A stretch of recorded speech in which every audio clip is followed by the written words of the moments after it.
நடிகர் பிரபாஸ் நடிப்பில் ஸ்பிரிட் படத்தை சந்தீப் ரெட்டி வங்கா இயக்கி வருகிறார்.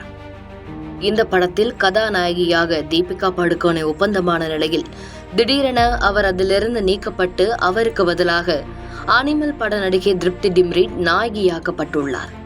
இது தொடர்பான பிரச்சனை தற்பொழுது சமூக வலைதளங்களில் வைரலாகி வரும் நிலையில் இந்த சர்ச்சைக்கு மணிரத்னம் தீபிகா படுகோனேவுக்கு ஆதரவாக பேசியுள்ளார். அர்ஜுன் ரெட்டி அனிமல் படத்தை இயக்கிய சந்தீப் ரெட்டி வங்கா தற்பொழுது ஸ்பிரிட் படத்தை இயக்கி வருகிறார். இப்படத்தின் படப்பிடிப்பு நடந்து வந்த நிலையில் இப்படத்திலிருந்து தீபிகா படுகோனே விலகிவிட்டார். அவர் மீது இயக்குனர் சந்தீப் ரெட்டி வங்கா பல குற்றச்சாட்டுகளை கூறியிருந்தார். அதாவது, தான் குழந்தைக்கு தாயாகி இருப்பதால் 8 மணி நேரம் மட்டுமே பணியாற்றுவேன் என்றார். மேலும் படத்தில் லாபத்தில் பங்கு கேட்டார். இது ஒத்து வராததால் படத்தில் இருந்து தீபிகா விலக்கப்பட்டார் எனவும் கூறியிருந்தார். மேலும் இவரின் இந்த கருத்திற்கு பின்பு தீபிகா படுகோனேவும் தனது இன்ஸ்டாகிராம் பக்கத்தில் ஸ்டோரி மூலம் மறைமுகமாகவும் பேசியுள்ளார். இவ்வாறு மாறி மாறி பனிப்போர் நிலவி வந்த நிலையில் தீபிகா தனது சம்பளத்தை அதிகமாக கேட்டதாகவும் அதுக்கு சந்தீப் ரெட்டி வங்கா அதற்கு மறுப்பு தெரிவித்ததாகவும், ஹீரோக்களுக்கு அதிகம் சம்பளம் கொடுக்க இருப்பதால் அவ்வளவு சம்பளத்தை தங்களால் கொடுக்க இயலாது என்று இயக்குனர் சார்பிலும் தயாரிப்பாளர் சார்பிலும் தீபிகாவிற்கு தெரிவித்ததாகவும், இதனாலேயே படத்திலிருந்து வெளியே வந்ததாகவும் தீபிகா தரப்பிலிருந்து கூறப்பட்டதாகவும் சொல்லப்படுகிறது.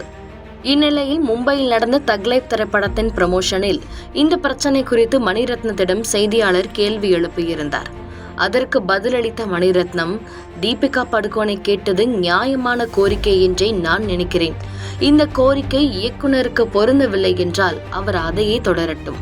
ஆனால் தீபிகாவின் கோரிக்கை மதிக்கப்பட வேண்டும். ஒருவேளை அவர் தனது குழந்தையை பார்த்துக் கொள்வதற்காக நேரம் கேட்டால் அது ஒரு தாயின் கடமை என்றும், அதை கேட்கும் இடத்தில் அவர் இருப்பதை நினைத்து நான் மகிழ்ச்சி அடைகிறேன் என்றும், ஒரு திரைப்பட இயக்குனராக இதனை கருத்தில் கொள்வது அவசியம் என்றும் மணிரத்னம் தீபிகா படுகோனேவுக்கு ஆதரவாக பேசியுள்ளார். மேலும் தீபிகா படுகோனே இந்திய அளவில் மிகப்பெரிய நடிகை என்பதாலும் அவர் நடித்த பெருமளவு படங்கள் அதிக வசூலை வாரி குவித்திருப்பதாகவும், அதிக சம்பளத்தையும் அவர் வாங்க தயாராக இருக்கிறார் என்றும், அதில் தவறு இல்லை என்றும் பெரும்பாலான ரசிகர்கள் சமூக வலைதளங்களில் பதிவிட்டு வருகின்றனர்.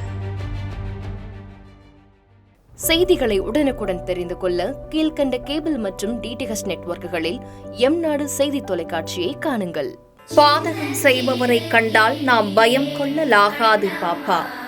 மோதி மிதித்துவிடு பாப்பா, அவர் முகத்தில் உமிழ்ந்துவிடு பாப்பா.